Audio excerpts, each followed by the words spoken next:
Okay, so now we're in the final part of this unit. We can make the projectile shoot from the rifles and fly correctly, but now wherever it does impact, whenever it has a collision, it just floats there.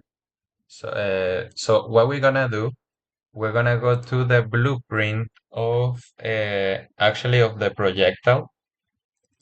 And if you remember our hit events from previous unit, basically we need to create a hit event here so that when the hit occurs, when the collision occurs, something happens, right? So in the blueprint of the projectile, we're gonna look for event hit node. So this one we've practiced before already. And then every time we make impact, we want our projectile to be destroyed. Remember, we used to use this destroy actor node. So now, every time that the bullet either shoots at the floor or at the roof, it disappears. And when it hits me, the player too. So now the bullets are disappearing correctly whenever they make impact. Now we're gonna try to differentiate impact with the player and impact with the environment.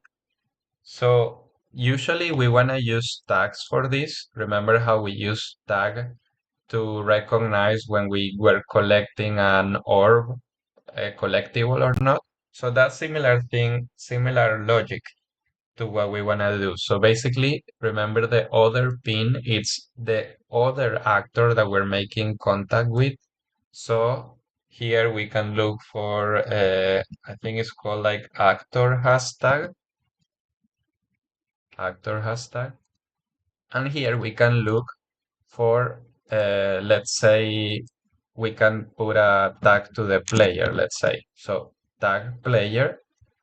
That will make it so that here we have return value. We can put a branch node.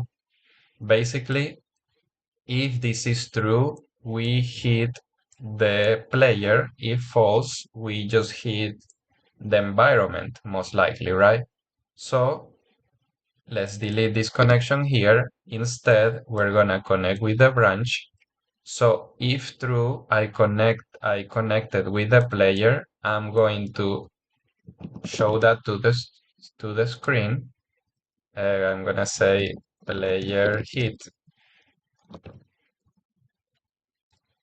and then after hitting the player, I can also destroy the bullet. So let me destroy that afterwards. But false if we don't hit the player, instead hit, let's say, the walls, the floor, the roof, we will still destroy the projectile.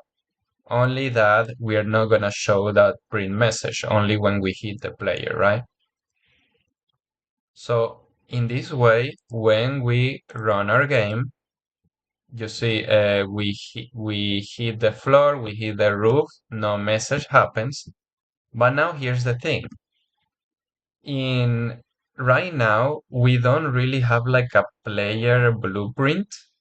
In previous units, we were using that sphere playable character. So if we were on those kind of levels, we could add a tag directly on the blueprint of the player character. But the problem that we have here is that we are just using the default pawn.